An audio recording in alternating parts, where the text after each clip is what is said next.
being here in Australia. What's up with walking on the left? I think I've bumped and knocked down about a dozen people so far. And the mangoes should be on the controlled substance list. Your mangoes are out of this world.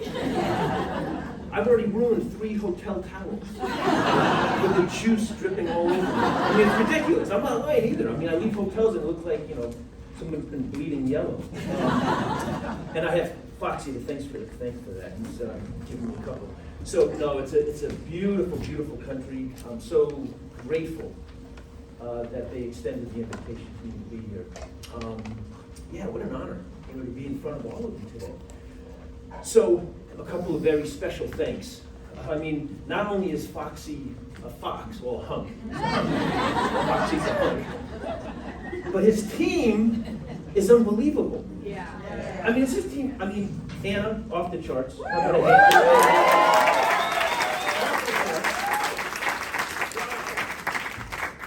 Terry, behind the scenes. Terry Kevin, incredible.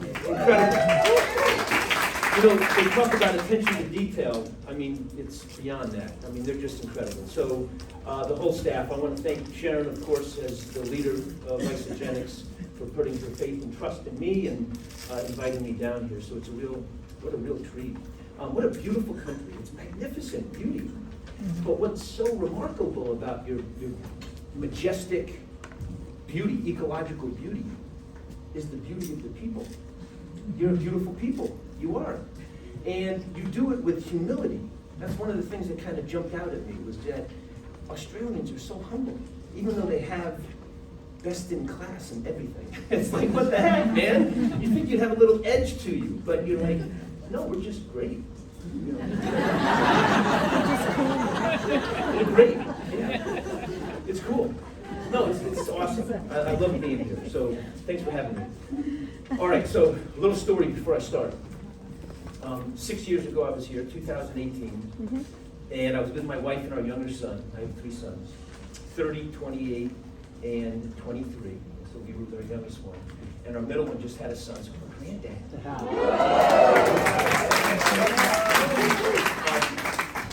And so we went out shopping. We were in Brisbane, and we went out shopping. I picked up a pair of boots, Clarks, which, I think they're made in England, but I think they're Australian. But they're wonderful boots. And so my wife and I, as Sharon alluded to, we lived in the same place, upstate New York, at the University, Skidmore College, for 30 years. 30 years.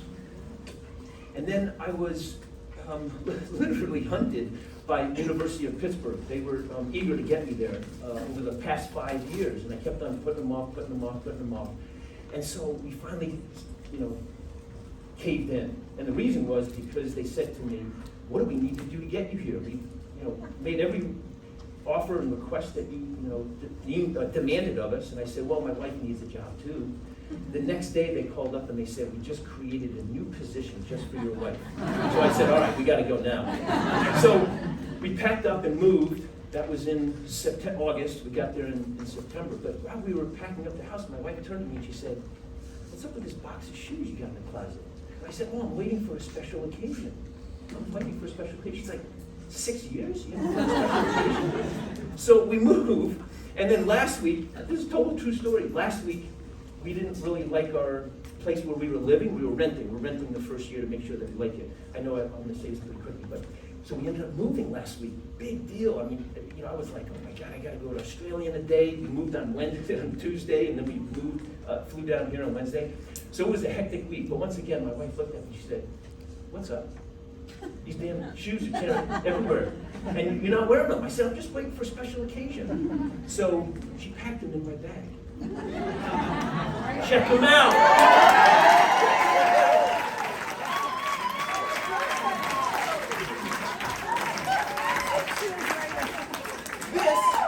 This is my special occasion. That's awesome. Man, I'm not talking about any science. You guys are just going to check out my boots. Man. No, listen, they're awesome boots. They're awesome. They're kick-ass. All right, let's get serious. We should probably do something. Oh, you guys are great. Listen, I'm not just blowing hot air at you. I really do love Australia. In fact, my childhood ego, I was a tennis player. I played all through my childhood. I played in college, university. I was one of the top ranked players in the country during the college years. Then I went and played in Europe even. But I had one player that I just admired so much. He was an actual hunk. This guy was hot. I had a bromance with him. Anybody know who it is? Oh yeah, this guy was the bomb. Patrick Rafter, yeah, so he actually signed this for me. I don't know if you can read it, but he says, "G'day, Skidmore." Patrick Rafter. So how cool is that? One of my players was Australian, and the mom, who I loved, and the dad, they were both Australian. Actually, the dad was Kiwi. He was in New Zealand, is that right? Yeah. But just a wonderful family, so I love bringing that with me. And yeah, so I have a strong connection to Australia through that, my love of Patrick and tennis. So, and my boots. So, as Sharon said, I love research. And what's so cool about research is that it allows me to speak the truth. It allows me to live by my words. And as a result of that, I have total freedom. I have total liberation. You know, there's no judgment. You can't have an opinion. It's research.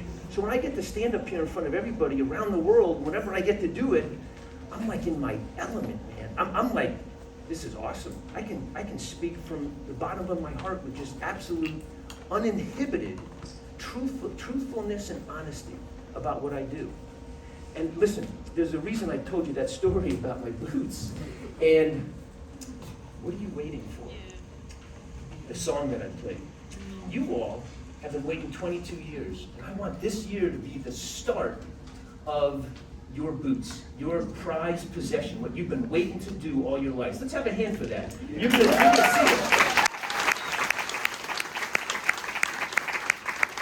Isagenix has been sitting on literally a pot of gold with this research. And you just need to learn how to leverage it. And that's what I'm hoping to do. I shouldn't be talking with these notes, I hope. So yeah, I'm way off. I'm never on cue for anything. So these are some of the publications just from Isagenix. I have over 70 peer-reviewed scientific publications. This is just a handful that I've conducted using some of the Isagenix products. So pretty cool. So as Sharon said, I have three main pillars that I focus on with my research. One is what I term body optimization. You know, we sometimes refer to it as body composition, you know, your muscle mass and your fat mass. We're going to be talking a lot about lean muscle mass because that's the priority, no doubt. But we really want to talk about body optimization because if you talk about lean muscle mass in the absence of another component of our body, that's our visceral fat, you know, the beer belly, the muffin top, you know, the stuff that you don't want around this midsection, then you miss some of what body optimization is truly all about. So when I talk about it collectively because they're all important. And we all have some degree of visceral fat. No one can live with no visceral fat. You need to have some of it. So body optimization is about minimizing the visceral fat, maintaining just enough that you need to protect your vital organs, and then optimizing your lean body mass. That's what I do in my research. So, I should pay attention to the screen. Yeah, what is it that is so important about the lean body mass? Well, there's something called metabolism. You've all heard about metabolism. It's the number of calories that you're burning right now as you're sitting here, which is the majority of calories that you burn. But it's about two opposing biochemical pathways in the body. One is called anabolism, and that's where we get the term anabolic steroids. What do those do? They build lean muscle mass, right? So when you do it illegally, you get really big. But in our body, it produces its own anabolic hormones. We have anabolic hormones present in our body. That's what's helpful for us to contribute to making lean, healthy muscle mass. And then we have the other metabolic process that's called catabolism, and that's the breakdown. And catabolism is usually associated with us breaking down our body fat stores. That's a good thing. Just about everybody, as Foxy showed with the statistics. And by the way, they're much more dire in the U.S. They're like, double, triple in some of those cases. So you guys are knocking it out of the park, by the way, for the most part in Australia. But we don't get cocky. You guys are humble. So Listen, metabolism is at the core of our health. There's no denying that. How well your body can regulate those two metabolic pathways of anabolism and catabolism is the holy grail to your health. It's the holy grail. And so what we're all about with the research that we do is optimizing the anabolic, and we're not talking about big hulking muscles, it's about maintaining your healthy, metabolically active, lean muscle mass. That's what you need. It's talking about your healthy bone mineral density. That's another thing that we kind of miss. You know, when we talk about lean body mass, everyone just has a default that, oh, it's muscle. It's bone. It's your vital organs. It's your noggin, your brain. How well your brain thinks. That's lean body mass.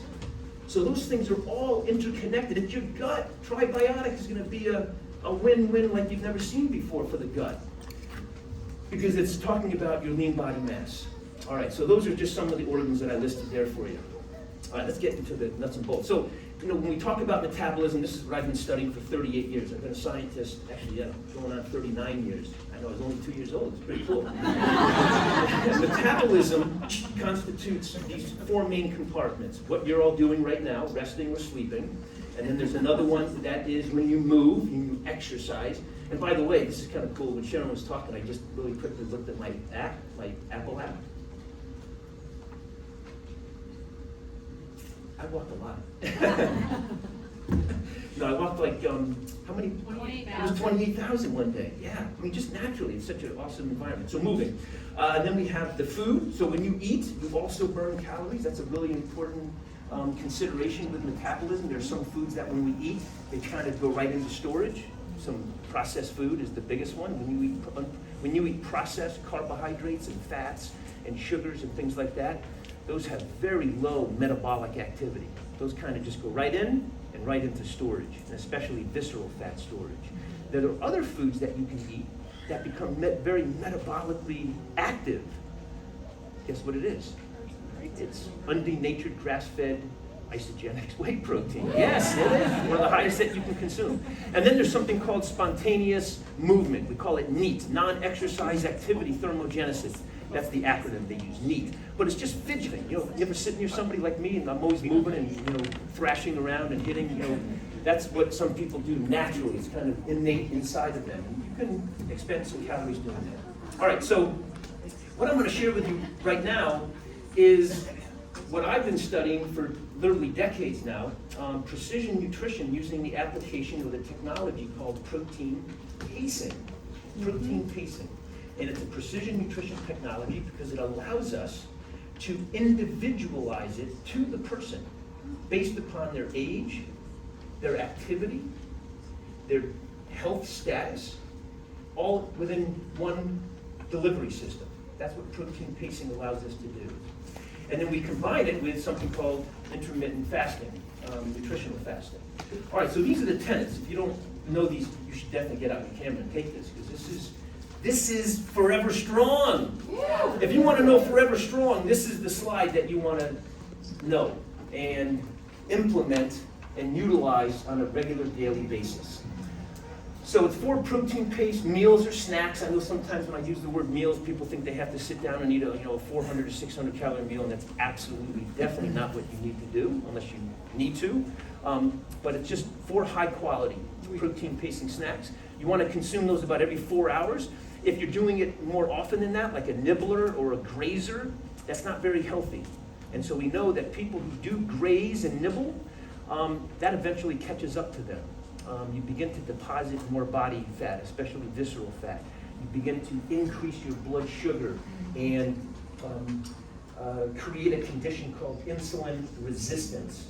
And insulin resistance, that's when your insulin, that's the hormone that takes glucose out of your blood, which is what you want. You don't want it hanging out in your blood because that makes your blood really sticky and thick, viscous, right? If you've ever changed a car oil before, if the oil gets really thick and muddy, that's not good. The car's not going to run well. That's what happens when your blood sugar gets high.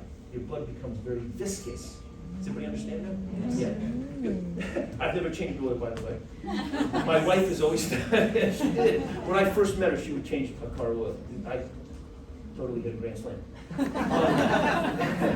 And so what insulin resistance also does is leads to a condition called anabolic resistance. And like I said before, the anabolic metabolic pathway is your best friend. You don't ever want to have your anabolic pathway be compromised or diminished, because then you begin to lose your most precious commodity, your lean body mass. So when you develop insulin resistance, that leads to anabolic resistance. Insulin resistance and anabolic resistance, they usually go hand in hand, beginning with insulin resistance. That's what happens when you start to nibble and you don't eat enough high quality protein. See how this all works together? Boy, you're in a really tough path downward in terms of your health and optimizing your body composition. So 25 to 50 grams per meal, it averages out to about 1.5 to 2.2 kilograms. And thank you again to Anna. She changed this literally 30 seconds before I gave my talk. I had it in American units, pounds. And then the first meal within an hour of waking and the last meal within 2 hours of bedtime. All right, so let's take a look at what this looks like. What happened? Oh, you like my thing, walk this way? Who was the band? Yes. Was it? Yeah. Wow, Steve Tyler? Yeah. That's awesome. Yeah, so walk this way, please. So what we're really talking about when we talk about whey, because we hear a lot about the quality of the whey that's in the nutrition products, it's varied. Now they remove a lot of some of the triggers for people that don't respond well to dairy, right? What's that called? I forgot. Lactose, yeah. So in whey protein, there's very, very little lactose sugar in it, so you don't have to be too concerned with that. But some people still get a little bit gut complaints from it, but there's little in it. So let's talk about milk. When you milk the cow, you get two main sources of protein. You get a whey protein, which is about a fifth of that, 20%, and then the other remaining amount is something called casein, and we'll talk about that in a second. But the curds and whey, right? You've heard about Little Miss Muffet sat on a tuffet. So 20% is whey. It's the liquid portion after you've removed out the curdle. And I just want to talk about that because this is really important. This is what you derive these magnificent, groundbreaking, literally groundbreaking health improvements from consuming this undenatured whey protein. When it's undenatured, you don't damage the natural structures of the protein. When you denature any food source, you heat it up or you make it really acidic. Those are the two primary ways that you can change the structure of a food source. You add some acid into it or you heat it up on a burner of some type, whatever it is. So undenatured keeps it in its natural form. That's massive. That's really huge. That's a big difference from many of the other whey proteins that are available on market. These first couple of things that you see there, beta lactalbumin, the alpha lactalbumin, the beta lactoglobulin, and the lactalbumin and the lactoferrin are all proteins that are found within the milk. They're very, very health-promoting proteins, very health-promoting. Again, found in undenatured whey protein. And then the others are peptide structures. So they're part of the protein itself, but they're in a little bit different structured format. So it's also very rich in the primary trigger. So for example, we have some lights shining in here right now. And if you just think of any electrical circuit, the circuit is there. The light can turn on, but it takes something for us to do to turn it on. And we all know what that is. Flip the switch. And so in our human body, we have the same types of circuits that lead to protein synthesis. So just think of protein synthesis as a light circuit. Guess what? All you need is the light switch. And the light switch are the essential amino acids. And one actually flips the switch. Anybody know what it is? I know some of you do. Starts with an L. Leucine. Leucine, yes. Leucine is the light switch to protein synthesis. You know what? I've done my job. I'm walking off. I always say when I talk to an audience, if I could have them learn one thing, I've won the day. But you want a food source that has the highest proportion of leucine because that's the light switch that turns on protein synthesis. Undenatured whey protein has the highest concentration of light switches. Why wouldn't you want to read it? What are you waiting for? The boots. What are you waiting for? You guys have the boots. You have the boots. All right, so the other part is the casein, which also has some really healthy promoting components in it. So what is the best way to protein paste? And I'm showing you this in kind of a rank order. You have some of this is plant-based. That might be a little bit hard to read, but this is the isoline plant-based, which is excellent. They've done their homework and their due diligence in constructing a very high-quality, complete protein based on plant sources with very rich leucine in it. So that's a great source. But a little bit better than that is the isoline whey protein, because it has a little bit more leucine in it. It has a little bit more leucine in it, so it's going to trigger protein synthesis to a slightly higher degree. And guess what wins the day? The Isoline Pro. Yeah, if you want the optimal protein pacing formulation, it's the Isoline Pro. All right.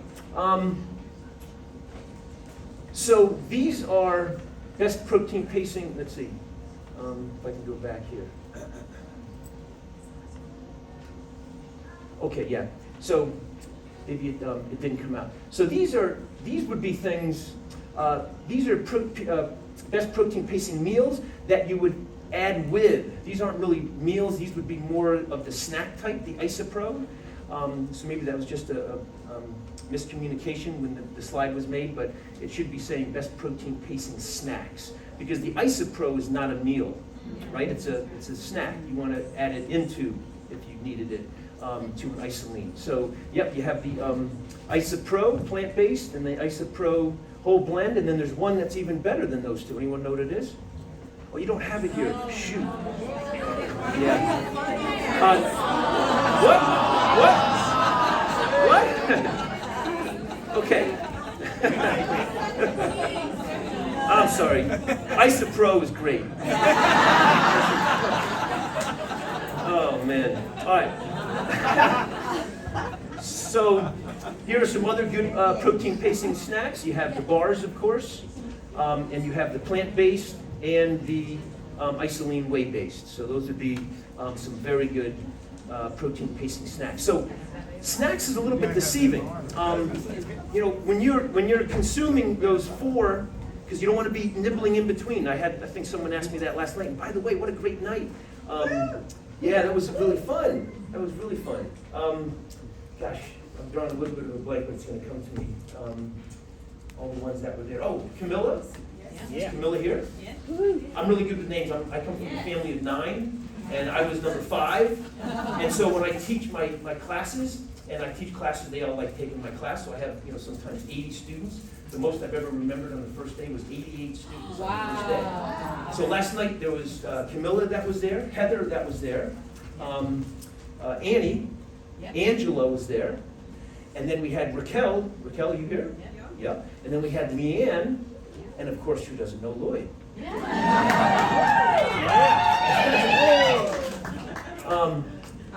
So the protein snacks, you want to make sure that, those are the second tier after the meals. And then the other next highest quality would be the Isopro, just so that you have kind of a rank order of the quality of the protein that you want to choose when you're nourishing your body at the highest level.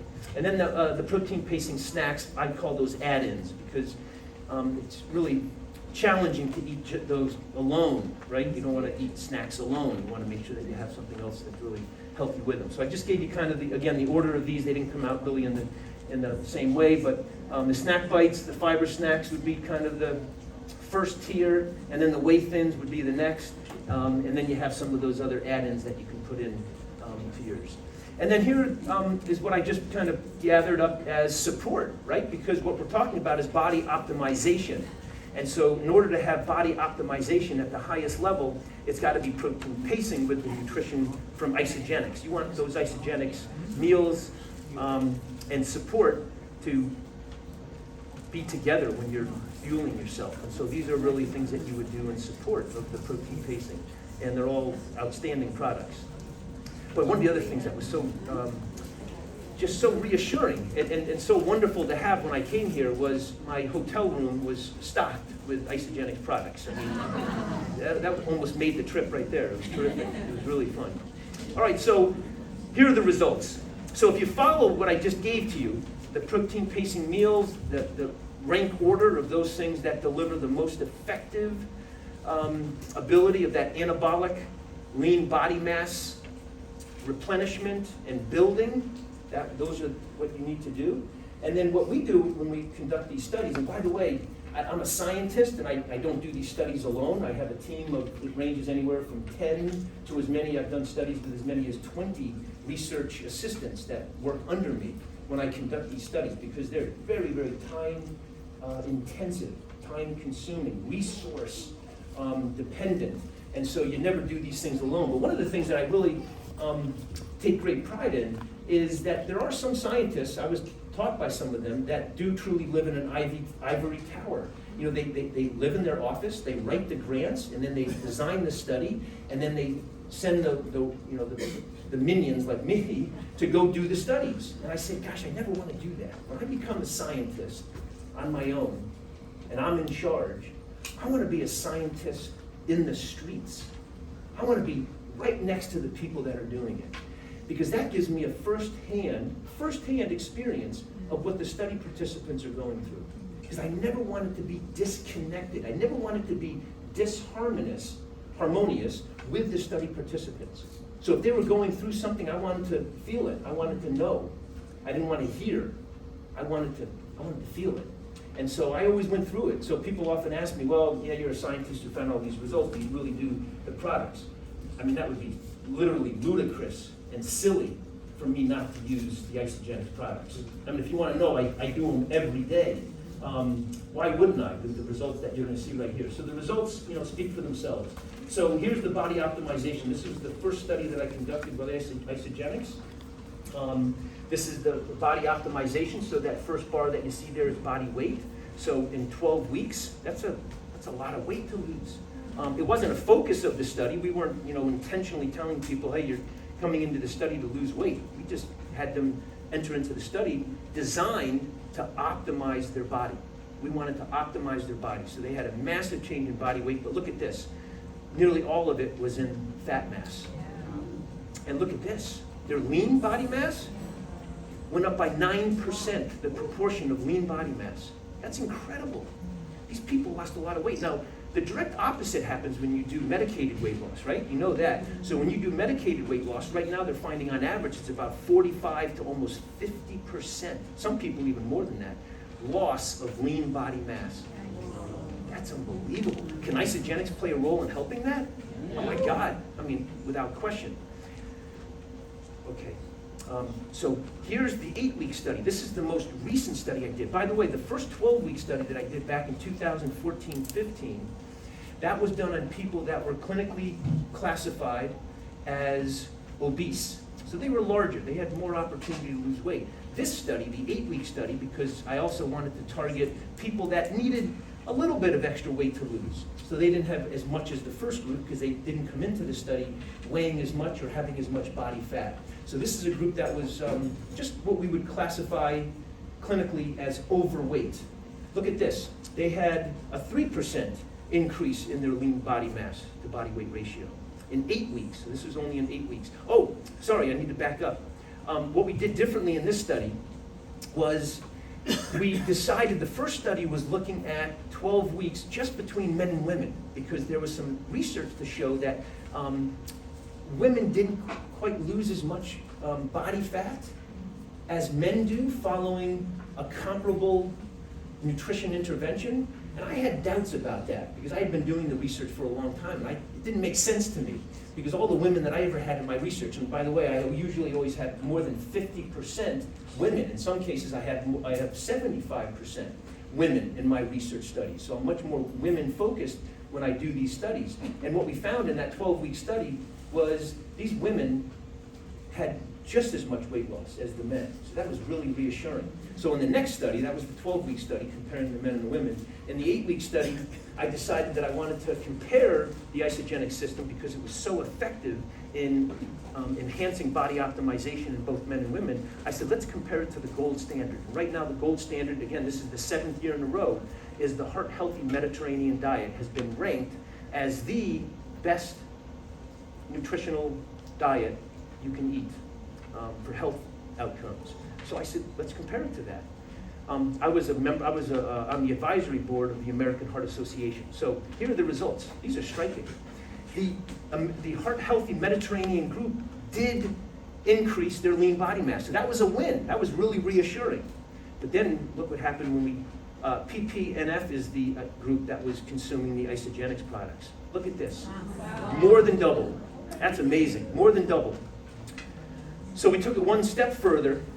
During the 12-week study with the men and women, we followed them for 1 year because there was some criticism in the scientific research about following people after they've lost weight. Because Foxy said it very well. You can lose weight eating, in America we have things called Dunkin' Donuts, I think you have it here too. Yeah. Ring dings and Twinkies and Snickers bar. You can lose weight eating anything. There's no controversy over that. Weight loss is fairly easy eating anything that you want.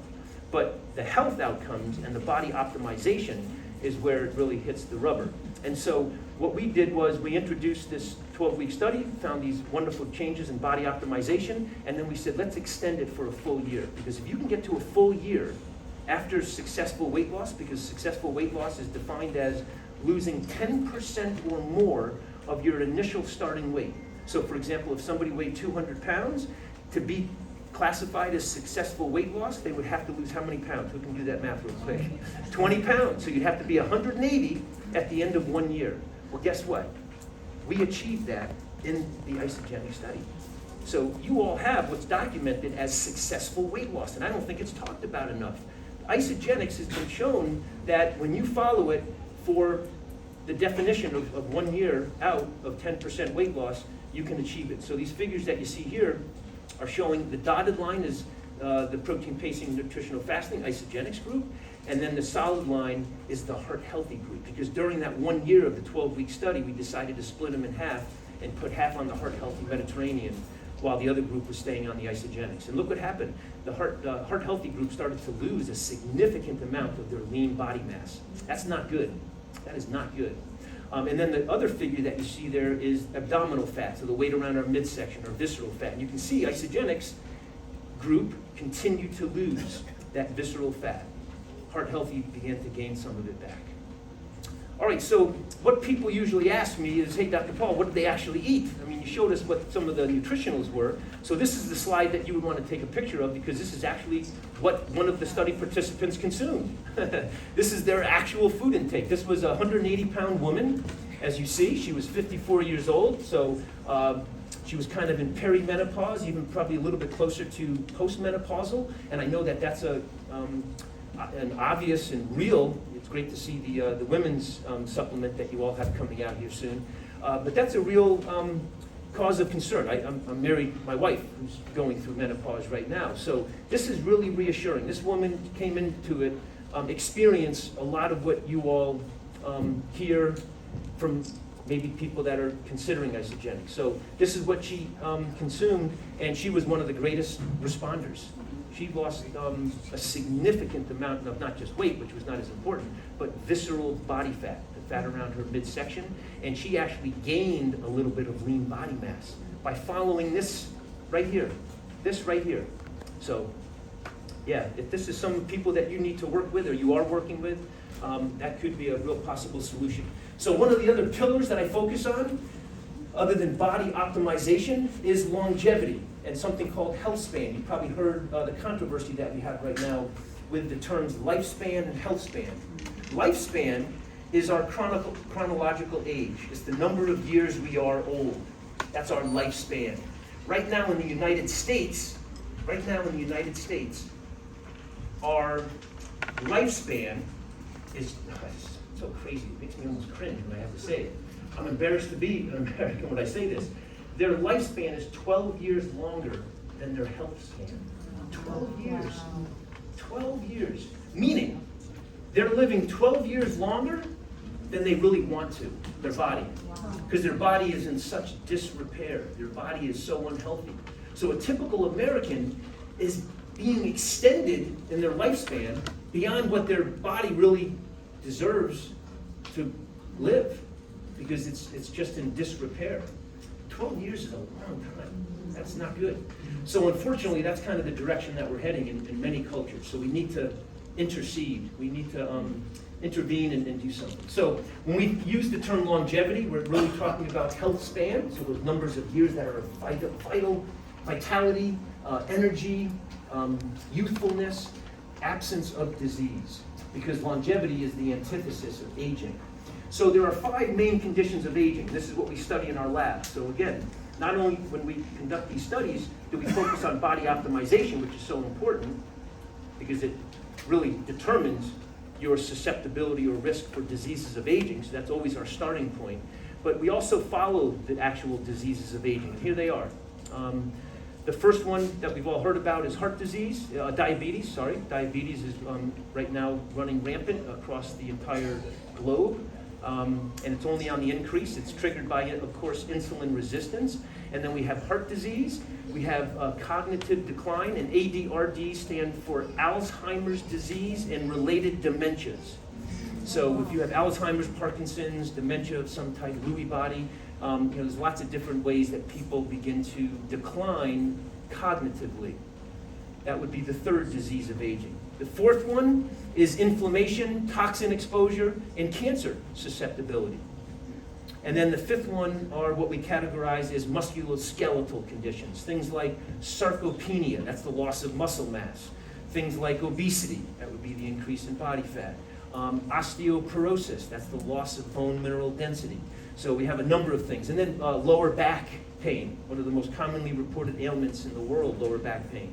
And then arthritis, right? Many people suffer from arthritis. So those are the 5 conditions of aging, and we study these in our lab. We study these on a regular basis, so we have scientific evidence. So here's the first one. I'm just going to focus on a few of these. Diabetes risk is the big one. So this is the 12-week study. The greatest risk factor for diabetes is visceral fat accumulation. You guys, look what happened.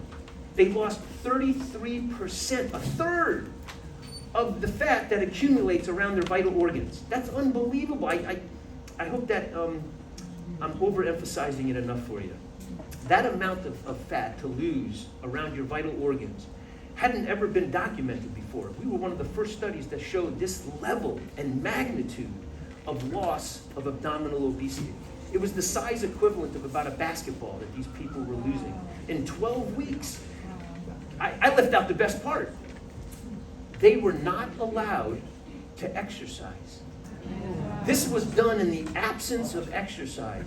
Why do we do that? Why do I do it? I'm the scientist who designed the study.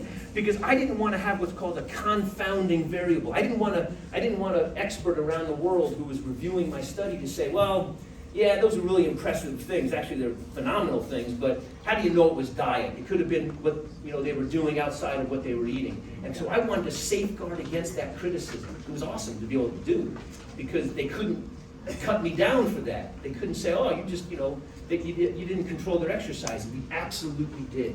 So they were not allowed. We do this very sophisticated. We have them wear an accelerometer around their waist like a belt, around the hip, and it stays on them 24/7 for all 12 weeks or 8 weeks, whatever the study length is.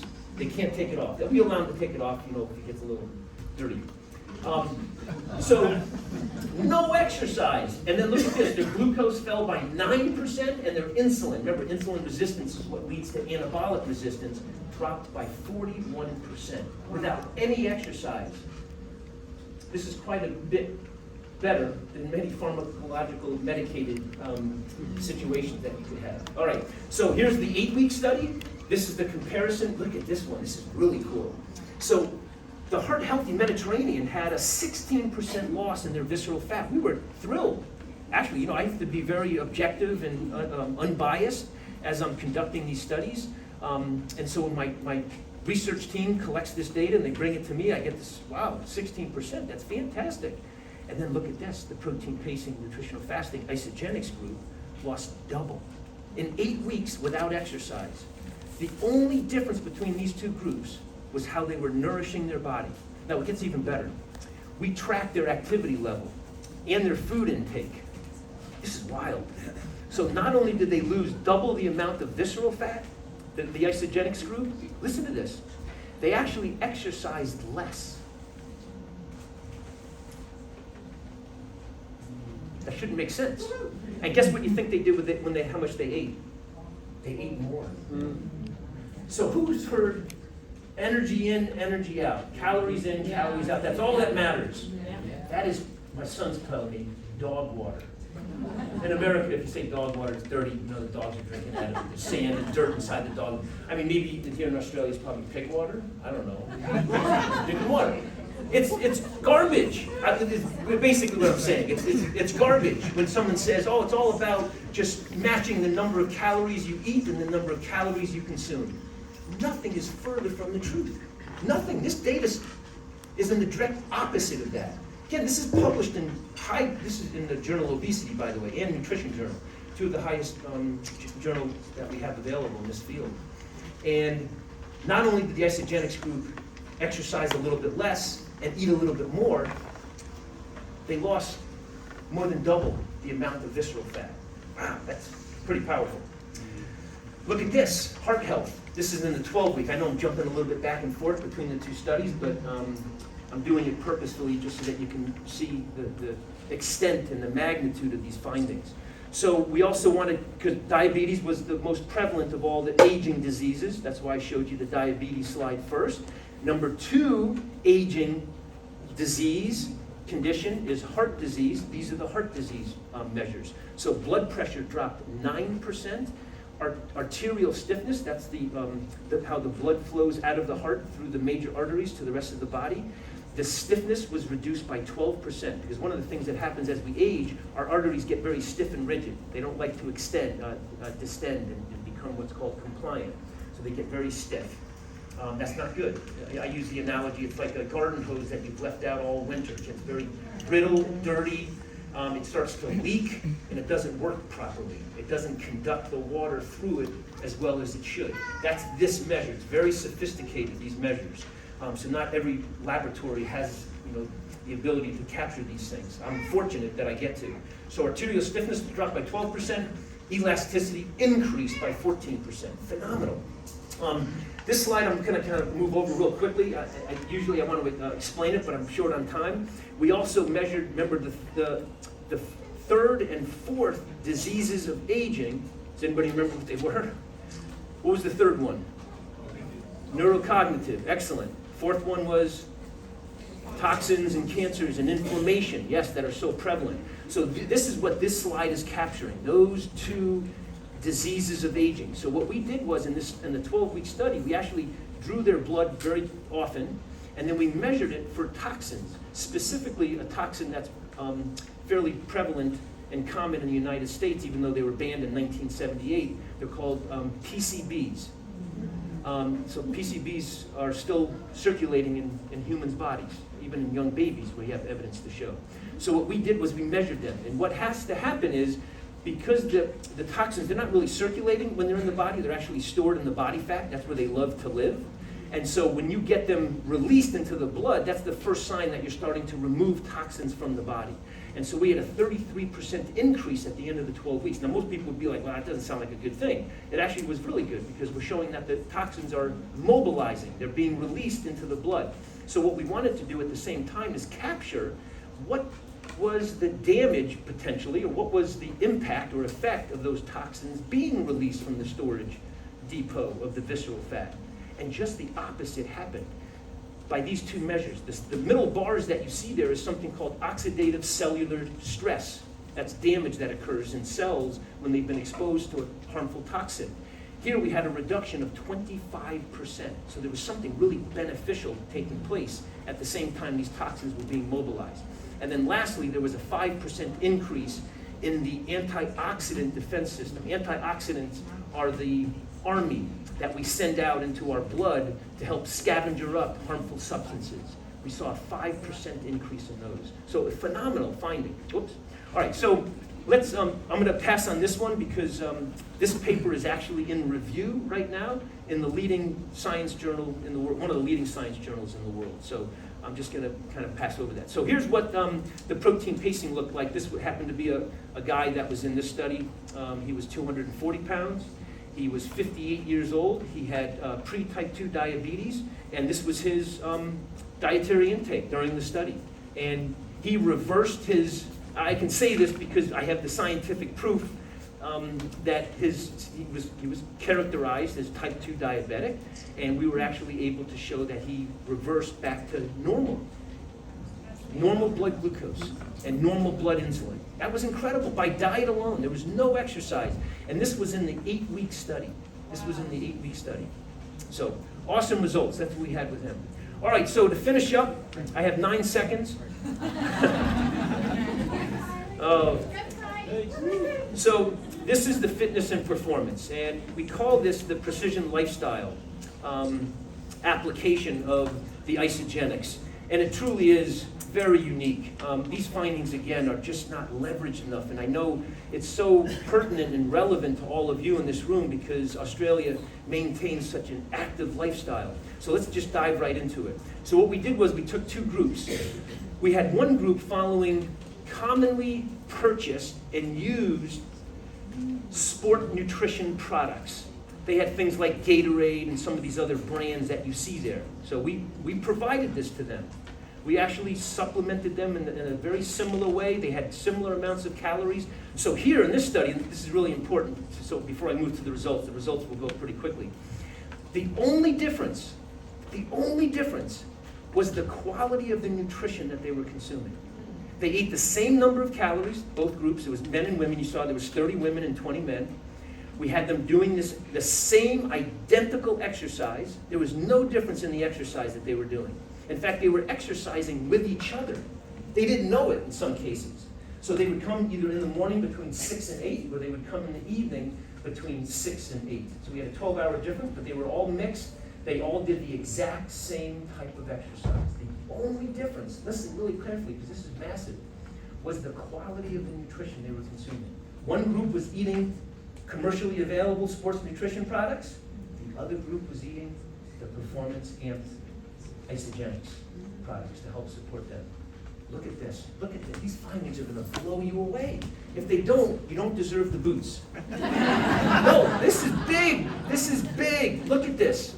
Look at happening in the women. I did an interview yesterday morning. I get interviews weekly. So CBS News called me at 4 in the morning. I made the stupid, decision to wake up at 4, and then I looked at my phone. Never wake up and look at your phone. And so I looked at it, and I had an interview request by CBS. I'm giving the interview to CBS News on this study, and I get another email from First for Women. You might not know that magazine, but it's a popular magazine back in the States. It's sold on the grocery store stands. So I did 2 interviews yesterday morning, one on this study with CBS News, and the other one, First for Women, on protein pacing, the 8-week study. How cool is that? You guys are making the news without knowing it. Man. You don't even know it. What are you waiting for? All right. Look at these results. This is amazing. These women that were just simply nourishing their body with higher quality nourishment. This is unheard of. These findings are so groundbreaking. You don't realize sometimes, I think, what you have. A 5 times greater increase in upper body explosive strength and power. You know how important that is for women? Because women historically, just genetically, have less lean muscle mass, especially in the upper body.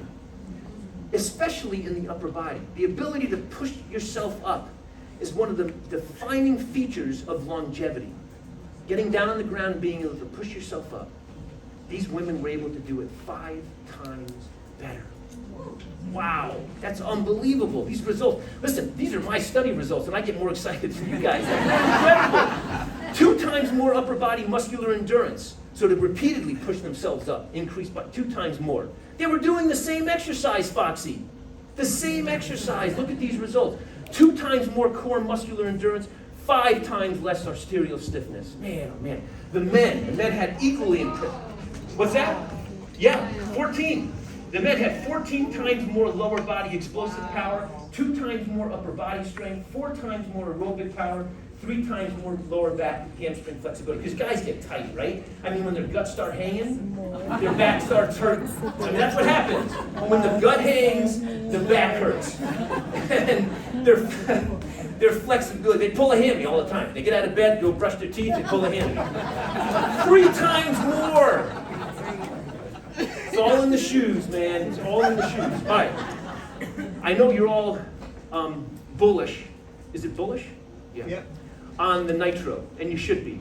I also conducted a study on nitro and power. The states have power, which I'm a little disappointed that they stopped.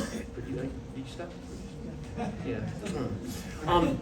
Because it's a good product too, but nitro is really good. So I did a study on nitro. I did this at the University of Pittsburgh. Wow, if you're not taking nitro and you want your optimal results, you better second guess that decision. Because look at this. We compared it to a placebo, the two things. This looks a little confusing, but a Wingate test is a maximal anaerobic test. I know a lot of you have heard about HIIT training, high intensity interval training. That's what the Wingate is. The Wingate is the laboratory test that you use to determine whether somebody has improved on their HIIT training, their high intensity interval training. The Wingate is what you use. It's what we call the gold standard. These results are phenomenal. When you take the nitro, that's this one right here, you have a 4% increase. This is just on an acute one-time exercise bout. We did, familiarization because you have to rule out the learning curve that takes place with some of these things. That's a massive increase. I mean, that would be, I calculated, if you were running a 100-meter sprint, like in the Olympics, Usain Bolt, it would be the difference between first and not getting out of the qualifying round. Not getting out of the qualifying round.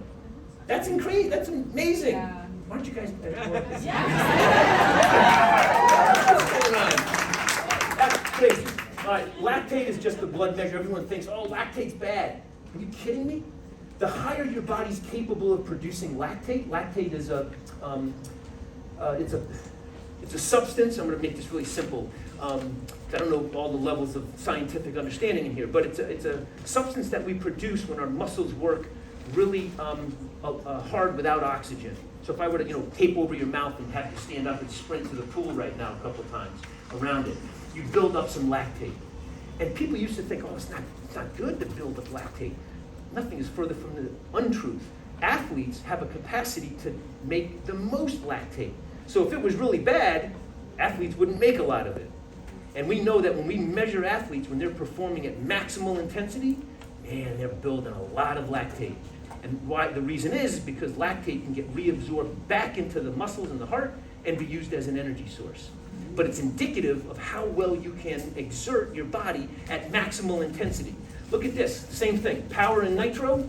Look at those levels, 16% greater. They were doing the same exercise. It was randomized. Does nitro work? Are you kidding me? Yeah. These results are off the charts. They're off the charts. This was published in the Journal of Strength and Conditioning Research. Phenomenal journal in its field. All right, I'm done. Last one. Yeah, aerobic fitness improved too. This one. So if you were doing a 5K time trial, you would increase your aerobic fitness by 3%. This was the difference between coming in first, Sharon, and coming in out of the medals in 5th or 6th place. Yeah. And this is in a longer duration test. Yeah, these are awesome things. Oh, so this is the woman that was in the study. This is one of our women's study participants. Take a picture of this. This is one of the real life women that was in this study. She was super fit, 130 pounds, 44 years old. That's like every woman in this room, but you're much younger than that. You're probably only in your 20s and 30s by looks of all of it. No, but she was lean, she was healthy, and this is what she was consuming during the 12-week study. So the study that I used as a comparator to the group that was not eating the isogenics. It wasn't the nitro study. This was the 12-week one. So look what she was eating. How many of you are doing that weigh 130 pounds? You sucking down 120 grams of protein, eating that, super, super healthy. Hey, listen, you guys have been awesome. Thank you for having me.